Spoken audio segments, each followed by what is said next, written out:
Role sir.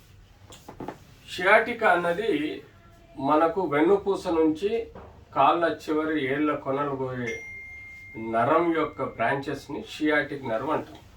ఇక్కడ చూడండి, మీకు వెన్నుపూసలో ఈ ఎల్లో కలర్ది స్పైనల్ కార్డ్ అండి. దీని పక్కన ఉండే 2 నరాలు.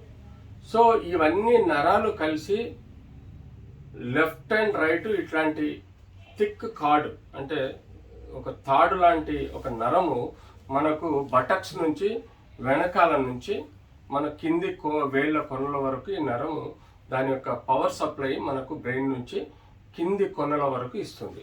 దీన్ని మనం షియాటిక్ నర్వ్ అని అంటాం. ఎప్పుడైతే ఈ షియాటిక్ నర్వ్ కొన్ని కారణాల వలన, అంటే ఇక్కడ డిస్క్ ప్రొలాప్స్ వలన అనుకోండి, లేకపోతే fracture of the vertebral body అనుకోండి, లేకపోతే tumours in the vertebral body అనుకోండి, లేకపోతే డిస్క్ ప్రొలాప్స్ అనుకోండి, లేకపోతే స్పాండిలైటిస్ అనుకోండి, స్పాండిలోసిస్ కానీ, ఎనీ కారణము ఈ వెన్నుపూస యొక్క నరాలు కానీ వెన్నుపూసను కానీ ఒత్తిడికి లోన్ చేసినప్పుడు ఈ షియాటికా నర్వ్ ఇరిటేట్ అవుతుంది. కాబట్టి తద్వారా మనకు వెన్నుపూసలో నొప్పి స్టార్ట్ అయ్యి నడుములో వెనుక బాధ నుంచి వేళ్ళ కొనల వరకు నొప్పిపోతుంది. దీన్నే మనం షియాటికా అంటే షియాటిక్ నర్వ్ ఇరిటేషన్ని, షియాటిక్ నర్వ్ పెయిన్ని షియాటికా అని మేము పర్టికులర్గా అంటాం. సో ఇలాంటి మేజర్గా మనము ఈ షియాటికా పెయిన్ అనేది మోస్ట్ కామన్గా వచ్చేది డిస్క్ ప్రొలాప్స్ అనండి.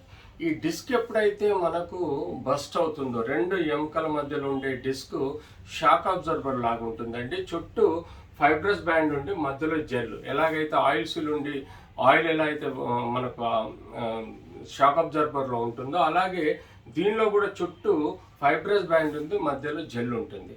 సో ఎప్పుడైతే కొన్ని కారణాల వలన ఈ డిస్క్ పగిలిపోతుందో, సో మనం ఈ యొక్క పర్టికులర్గా ఇదంతా తెల్లదంతా డిస్క్ అండి.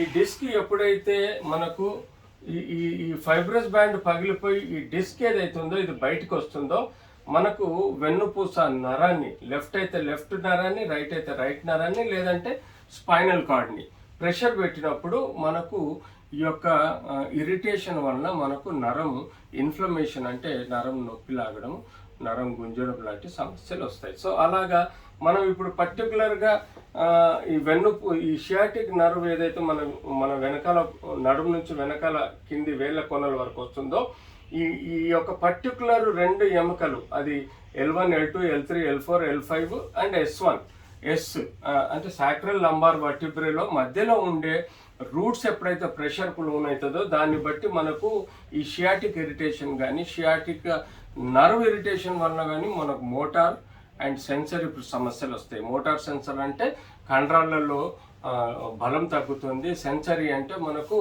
దాని యొక్క తిమ్మిర్లు రావడము, స్పర్శ తెలవకపోవడము, ఇలా తెలుస్తుంది. సో క్రమేణా స్టేజ్ 1, 2, 3లో ఇలాంటి సమస్యలు ఉంటే స్టేజ్ 4లో మనకు మూత్రము, టాయిలెట్ కూడా తెలియకుండా పడిపోవడం, ఇలాంటి అన్ని సమస్యలు మనకి ఈ షియాటికా కాజ్లో తెలుస్తుంది. సో ఈ షియాటిక్ నర్వ్ని మనం ఎవాల్యుయేట్ చేసుకోవాలంటే ఫస్ట్ ఎక్కడి వరకు మనకు ఈ యొక్క ఒత్తిడి ఉందన్నది క్లినికల్ ఎగ్జామినేషన్ చేయటం వల్ల మనకు స్పెసిఫిక్గా ఏ నరం ఒత్తిడి అవుతుందన్నది తెలుసుకోవచ్చు. తద్వారా మనము ఆ యొక్క సపోజ్ క్లినికల్గా ఎగ్జామిన్ చేసినప్పుడు బ్యాక్ సైడ్ ఏ ఎముక మీద అయితే ఒత్తిడి పెయిన్ వస్తుందో దాన్ని ఆ లెవెల్ ఆఫ్ రూట్ ఎక్కువగా ఇన్వాల్వ్ అయినట్టుగా తెలుసుకోవచ్చు.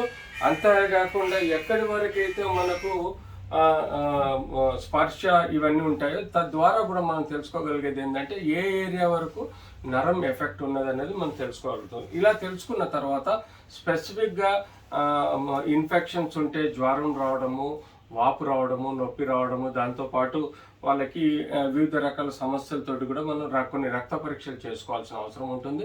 కీలవాతంలో కూడా మనము స్పెసిఫిక్ కీలవాతం ఏమున్నదని తెలుసుకోవాలి. బోన్ ట్యూమర్స్లో కొన్ని స్పెసిఫిక్ రక్త పరీక్షలు చేయటం వల్ల కూడా బోన్ ట్యూమర్స్ ప్రెషర్ ఏమైనా ఉండవు. కానీ మోస్ట్ కామన్ షియాటికా పెయిన్ అనేది మనం డిస్క్ ప్రొలాప్స్, డిస్క్ బల్జై అంటే డిస్క్ పగిలిపోయి మెటీరియల్ బయటకు వచ్చి నరాన్ని నొక్కే సమస్యని ఎక్కువ చూస్తాం. కాబట్టి ఎంఆర్ఐ ద్వారా మనం డిస్క్ యొక్క బల్జ్ని ఎంత దూరం వరకు అది ఎఫెక్ట్ అయింది, ఏ రూట్ ఎఫెక్ట్ అయింది అనేది కూడా స్పెసిఫిక్గా మన ఎక్స్రే సిటీ స్కాన్ కన్నా ఎంఆర్ఐలో మనకు కన్ఫర్మ్ అవుతుంది. ఎప్పుడైతే మనకు ఆ సమస్య కన్ఫర్మ్ అయిన తర్వాత గ్రేడ్ 1, 2, 3, 4లో మనం ఉందా అనేది చూసుకొని గ్రేడ్ 1, 2, 3 వరకు మనము మెడిసిన్స్, ఇంజెక్షన్స్, బెల్ట్, ఫిజియోథెరపీ ద్వారా ట్రీట్ చేయొచ్చు. గ్రేడ్ 3, 4లో ఎప్పుడైతే 6 నెలల వరకు ఎన్ని మందులు, ఫిజియోథెరపీ జాగ్రత్తలు తీసుకున్నా కూడా మనకు బ్యాక్ బెల్ట్ కూడా పెట్టుకుంటే ఏ జాగ్రత్తలు తీసుకున్నా నొప్పి తగ్గకపోతే అప్పుడు తప్పనిసరి పరిస్థితుల్లో ఎంఆర్ఐ ప్రకారము అది ఒత్తిడి విపరీతంగా పెరుగుతుంది, అది ఒక బయోమెకానికల్ కాజ్ అన్నప్పుడు దాన్ని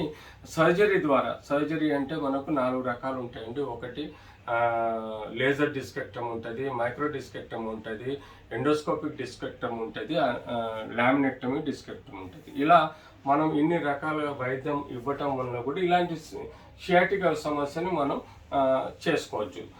మనం బ్యాక్ బెల్ట్ ధరించాల్సిన అవసరం ఉంటుంది. ఫిజియోథెరపీ ప్రాపర్గా ఫిజియోథెరపీ చేసినా కూడా కొంతమేర మనం డిస్క్ ప్రొలాప్స్ అనేది తగ్గించాం. ఈవెన్ పెల్విక్ ట్రాక్షన్ కూడా ఇస్తాం. పెల్విక్ ట్రాక్షన్ ఇవ్వటం వల్ల 2 ఎముకల మధ్య కొంత స్పేస్ ఏర్పరిచినప్పుడు ఒత్తిడిని తగ్గించే ఆస్కారం ఉంటుంది.